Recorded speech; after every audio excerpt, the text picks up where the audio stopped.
Shalom adik-adik remaja dan pesebulung. Puji Tuhan, saat ini kembali kita bersekutu untuk memuji memuliakan nama Tuhan.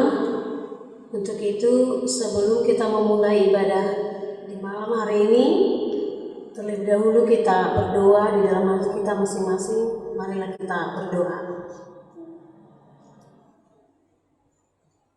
Ya Tuhan, dengarkan dan terimalah doa kami ini. Di dalam nama anakmu, Tuhan Yesus Kristus, kami berdoa dan mengucap syukur. Amin. Kita bernyanyi dari Kidung Jemaat nomor 3 ayat 1 dan 2.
Kita berdoa.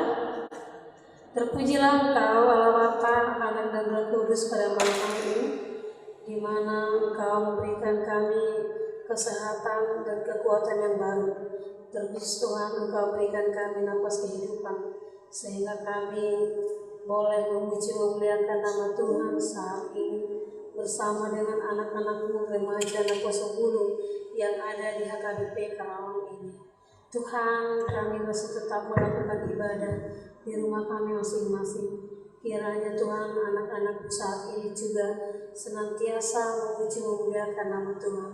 Dan biarlah Tuhan, Engkau memberikan kami sukacita, sehingga pujian kami pada malam hari ini untuk memuliakan nama-Mu. Terpujilah Engkau Allah Bapa, di dalam nama anak-Mu, Tuhan Yesus Kristus, kami berdoa dan mengucap syukur. Amin. Kita bernyanyi dari Kidung Jemaat nomor 253 ayat 1.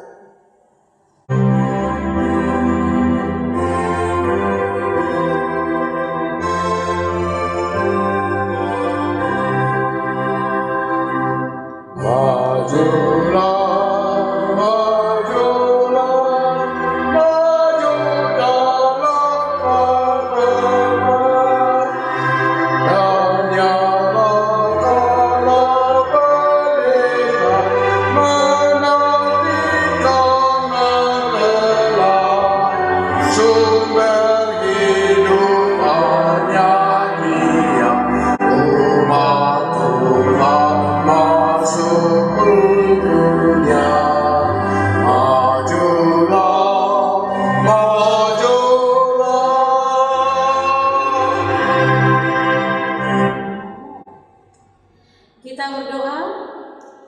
Terima kasih Tuhan Yesus buat persekutuan kami pada malam hari ini bersama dengan anak-anak-Mu remaja dan pesebulu. Tuhan, saat ini kami mau mendengarkan firman Tuhan. Biarlah Tuhan setiap firman yang boleh kami dengarkan, Tuhan, kami boleh melakukan sesuai dengan yang Tuhan kehendaki. Dan biarlah Tuhan semua anak-anak-Mu mampu untuk melakukan di dalam kehidupan mereka sehari-hari. Kami yakin dan percaya Bapa, jikalau kebenaran akan firman Tuhan hidup di dalam kehidupan kami, Kami boleh Tuhan melakukan yang terbaik bagi Tuhan, dan kami juga Tuhan Yesus boleh melakukan sesuai dengan apa yang Tuhan kehendaki.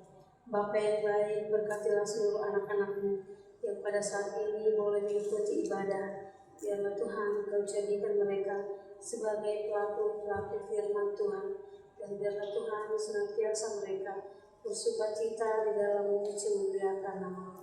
Tuhan, dengarkanlah doa dan permohonan kami ini.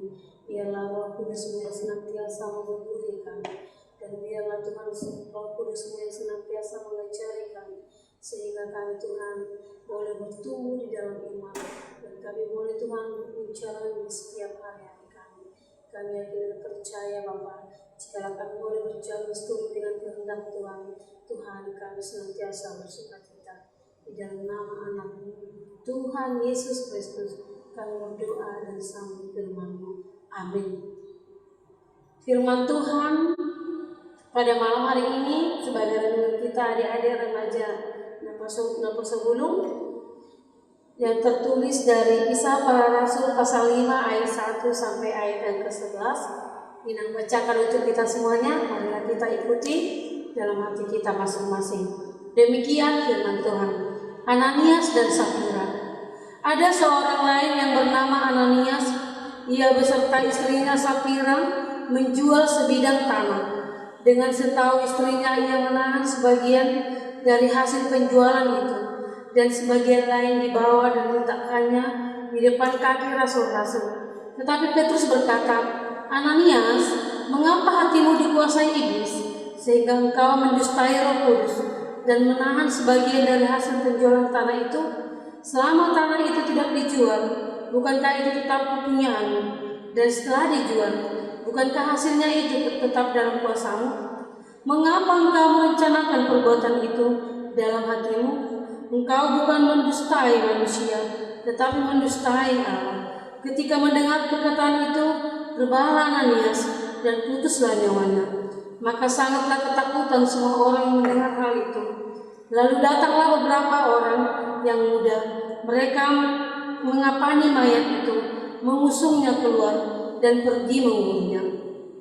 Kira-kira 3 jam kemudian masuklah istri Ananias, tetapi ia tidak tahu apa yang telah terjadi. Kata Petrus kepadanya, katakanlah kepadaku, dengan harga sekiankah tanah itu kamu jual? Jawab perempuan itu, betul sekian. Kata Petrus, mengapa kamu berdua bersepakat untuk mencobai Roh Tuhan? Lihatlah, orang-orang yang baru mengubur suamimu berdiri di depan pintu, dan mereka akan mengusung engkau juga keluar. Lalu rebahlah perempuan itu seketika itu juga di depan kaki Petrus, dan putuslah nyawanya. Ketika orang-orang muda itu masuk, mereka mendapati dia sudah mati.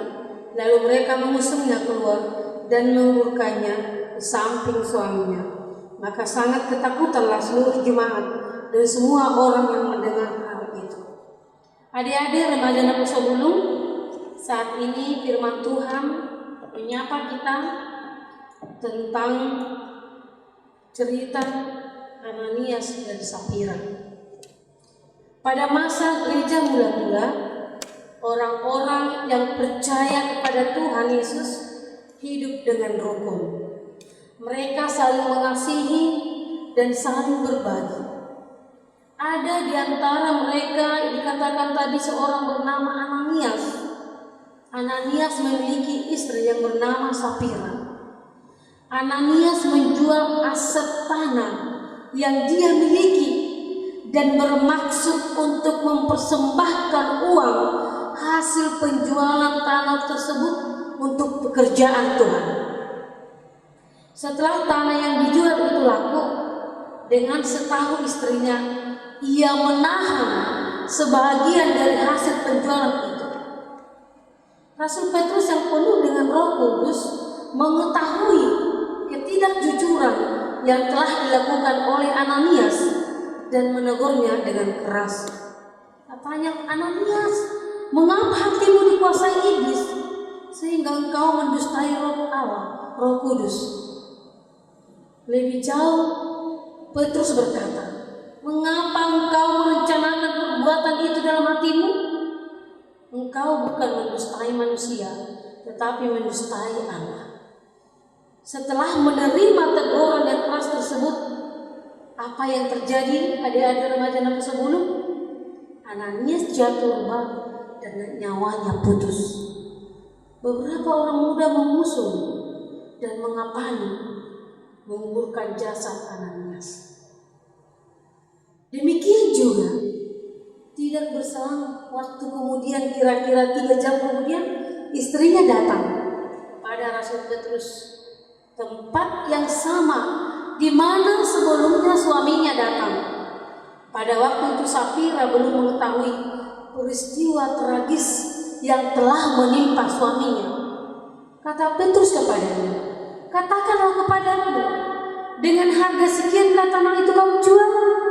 Jawab perempuan itu, betul sekian. Dia mengakui. Mendengar jawaban Safira, Rasul Petrus menegurnya dengan keras, mengapa kamu berdua bersepakat untuk mencobai Roh Tuhan?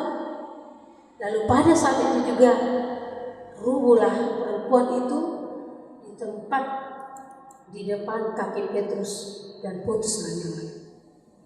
Perenungan ini adik-adik remaja Nabi sebelum menjelaskan pada kita atau yang harus kita pelajari. Yang pertama, bahwa di tengah eratnya persekutuan harus hati-hati, karena iblis akan menggunakan orang dalam untuk merusak persekutuan yang ada. Yang kedua, agar kita jujur dengan berkat yang Tuhan berikan. Dengan berkat yang telah kita terima itu, kita persembahkan dengan setulus hati kepada Tuhan. Yang ketiga, jangan memberi dengan ambisi, dengan kepentingan mencari nama, dan juga karena sama sekali itu tidak akan berguna.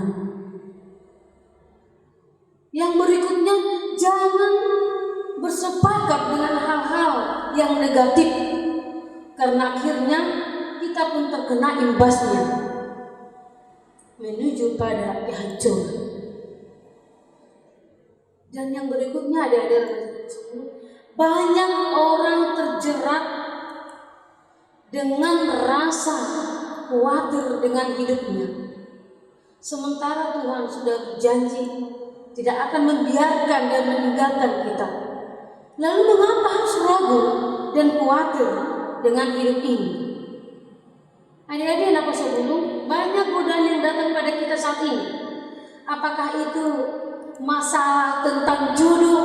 Apakah itu masalah dalam pekerjaan? Apakah itu masalah dalam jabatan, dalam nama, kekuasaan?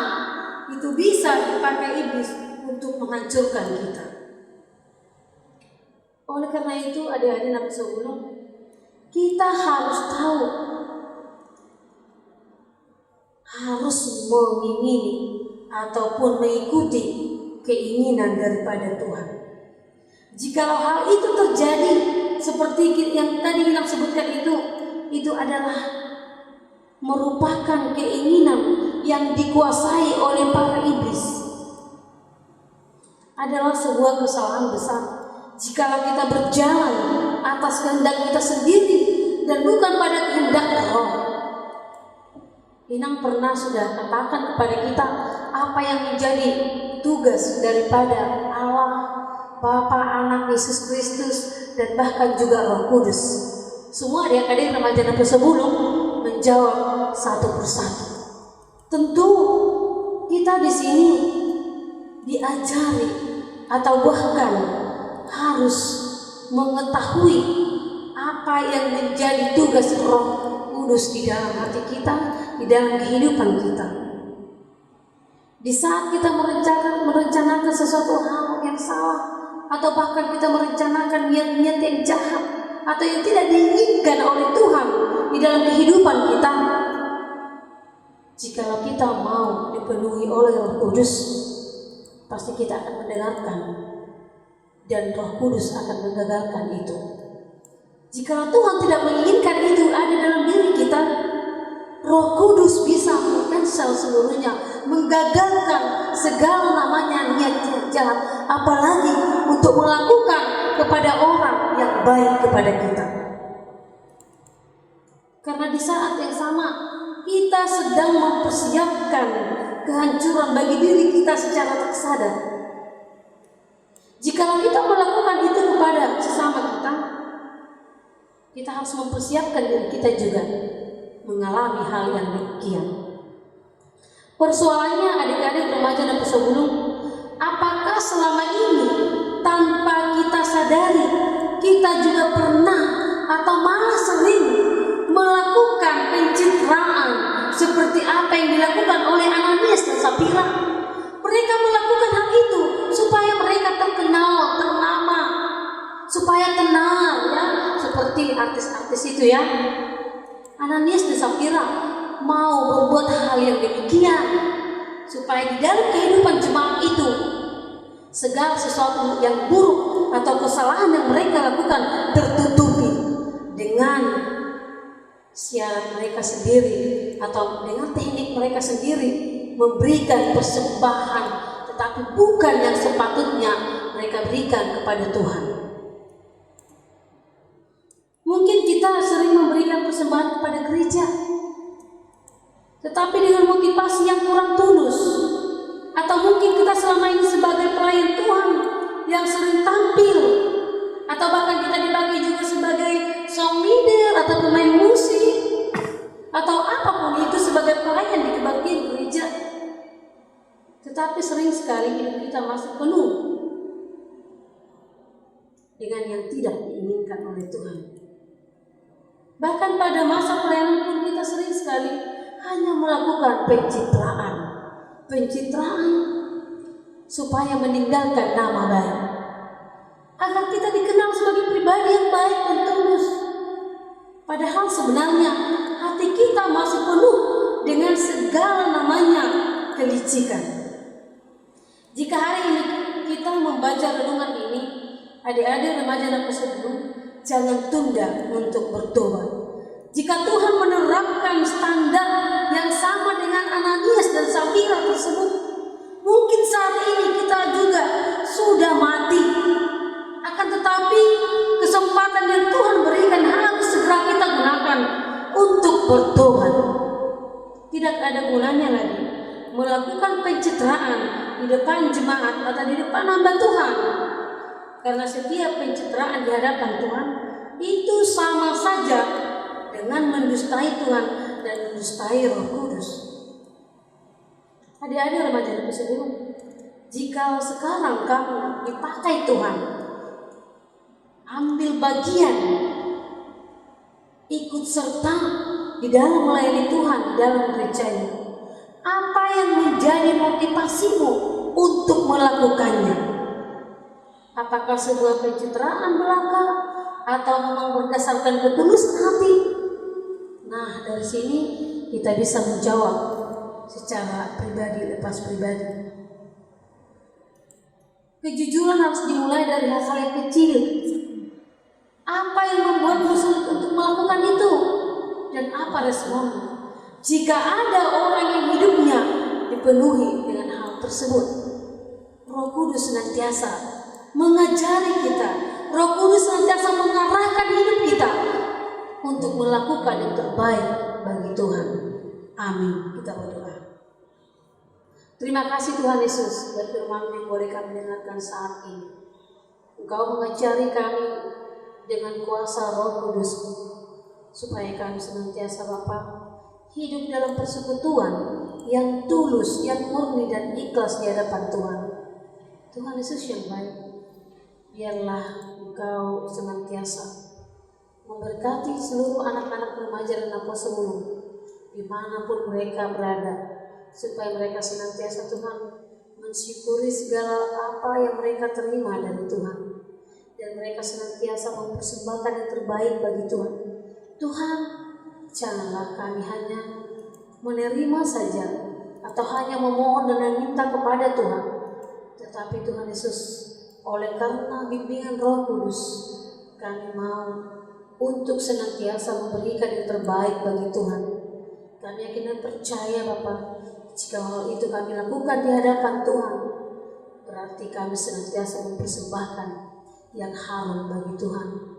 Tuhan, biarlah seluruh anak-anak-Mu, remaja dan semua di dalam kehidupan mereka sehari-hari, di dalam aktivitas mereka sehari-hari, baik mereka yang bekerja di aneka ragam pekerjaan, biarlah Tuhan Engkau berkati hidup mereka, Engkau berkati pekerjaan mereka, Engkau berkati seluruh usaha mereka, supaya mereka senantiasa Bapa bersyukur kepada Tuhan, dan biarlah Tuhan mereka hanya takut kepada Tuhan.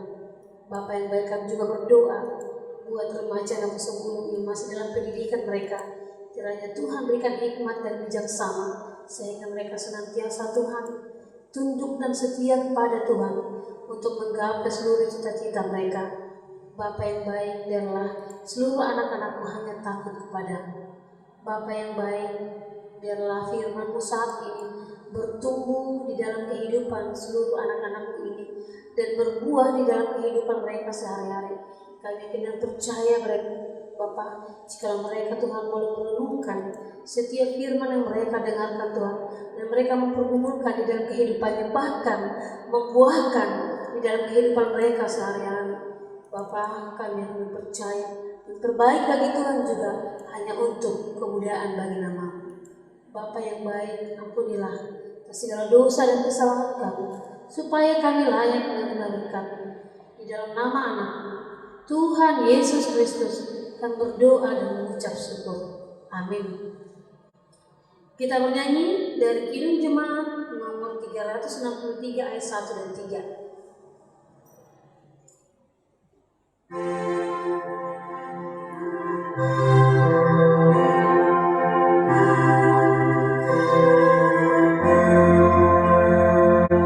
Bagi Yesus kuserahkan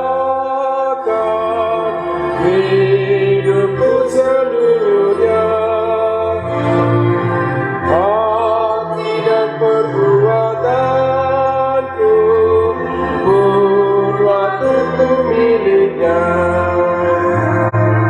Bagi Yesus semuanya pun waktuku miliknya. Bagi Yesus semuanya pun waktuku miliknya. Ya, sejak ku pandang Yesus, ku tinggalkan dosaku. Pada Dia ku terpaut, Dia juru selamatku. Bagi Yesus semuanya, Dia juru selamatku. Bagi Yesus semuanya,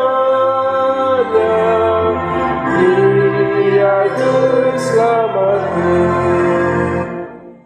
Kita sama-sama mengucapkan doa Bapa kami. Bapa kami yang di surga, dikuduskan nama-Mu, datanglah kerajaan-Mu, jadilah kehendak-Mu di bumi seperti di surga. Berikanlah kami pada hari ini makanan kami yang secukupnya, dan ampunilah kami kesalahan kami, seperti kami juga mengampuni orang yang bersalah kepada kami. Dan janganlah membawa kami ke dalam pencobaan, tapi lepaskanlah kami daripada yang jahat, karena Engkau punya kerajaan dan kuasa dan kemuliaan sampai selama-lamanya. Amin. Anugerah Tuhan Yesus Kristus, kasih setia Allah Bapa, dan persekutuan Roh Kudus itulah menyertai kita hari ini sampai selama-lamanya. Amin. Shalom bagi kita semuanya.